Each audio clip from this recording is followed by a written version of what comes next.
Chapitre 7 du livre titré 10 moyens pour élever ses enfants. Écrit par Liliane Mouba, fondatrice du Centre Sunosi. La sexualité, éduquée avant l'école et les amis.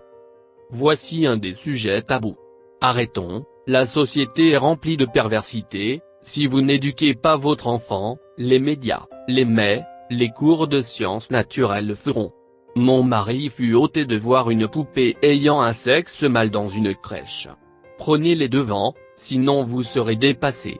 À 5 ans l'enfant atteint son quotient intellectuel maximum. Une fois de plus arrêtons les légendes, on est dans un chou, les enfants ne doivent pas en parler, c'est une fausse pudeur. Lorsque votre enfant commence à vous poser certaines questions, ne les ignorez pas. La première chose à faire est d'éviter de réveiller la sexualité de votre enfant en disant « C'est qui ton amoureux ? Alors le petit blond te plaît ?» Vos enfants finiraient par faire des biscuits précocement. La seconde chose, lorsque vos enfants font preuve d'une certaine curiosité avec des questions comme « Comment on fait les bébés ? Par où sortent les bébés du ventre ? » À ce moment, enseignez à votre enfant le but du sexe. Le sexe a été créé par Dieu pour ceux qui sont mariés, l'impureté est formellement interdite, détestée et punie par Jésus. Vous savez, les enfants sont purs, ne voyons pas le mal partout. Adam connut Ève sa femme, elle conçut et elle enfanta Caïn, Genèse chapitre 4 verset 1.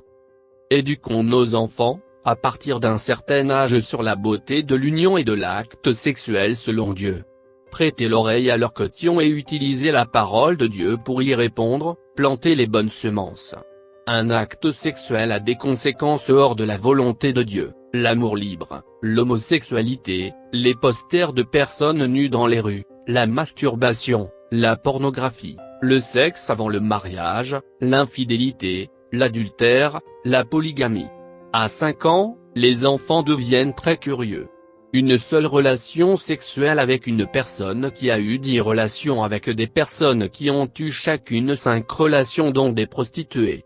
Voyez-vous toutes les ramifications qui peuvent influencer négativement votre vie ?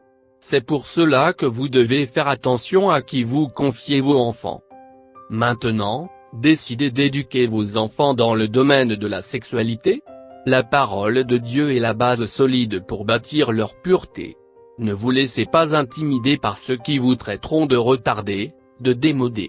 La différence se verra demain, vos enfants seront dans des foyers stables, le divorce ne s'approchera pas d'eux au nom de Jésus.